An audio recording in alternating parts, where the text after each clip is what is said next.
d'abord très heureux de vous voir rassemblés aussi nombreux, et je crois que c'est bien le signe que ça répondait à des attentes fortes qui répondent à un besoin qui était exprimé par les Voironnais.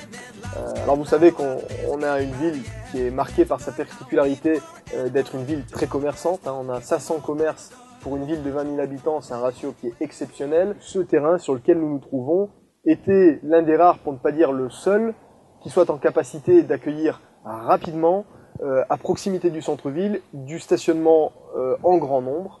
Et c'est la raison pour laquelle on avait pris l'engagement très clair de lui dédier une vocation de stationnement. Et c'est ce que nous faisons, donc ce que nous officialisons aujourd'hui avec l'inauguration de ce parking qu'on intitule le parking des Frères Tardy, qui comprend donc 81 places. Vous voyez que ça fait quand même une belle surface, dont 2 places pour les personnes à mobilité réduite.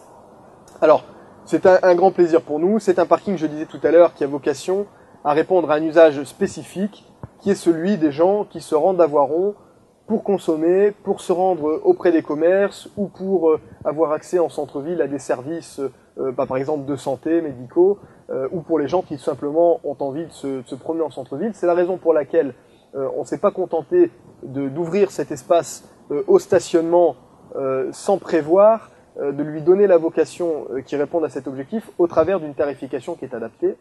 Voilà donc pourquoi c'est un parking qu'on aurait pu appeler le parking du commerce. On y avait songé.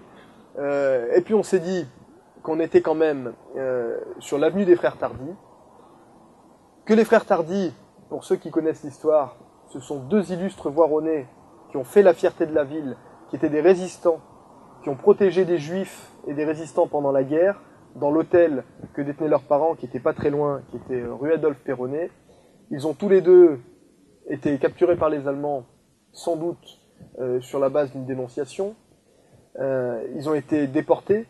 Ils sont tous les deux morts en déportation en Allemagne, en 1945. Et 70 ans après leur décès, alors même qu'on longe l'avenue qui leur est dédiée, on s'est dit que ça nous donnait aussi l'occasion de raviver leurs souvenirs en leur permettant de reconquérir une partie supplémentaire de l'espace public, parce que c'est un symbole qui est important. C'est un parking qui s'adresse aux Voironnais.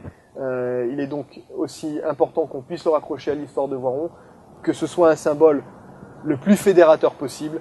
Voilà, donc aussi pour dire que ça fait parfois, en tout cas j'ai un peu de fierté à le dire, en tout cas aux côtés de toute l'équipe qui m'entoure. Voilà, on avait fait des promesses, on en a déjà quelques-unes qui sont tenues et ça continuera comme ça. Et, voilà. Merci à tous.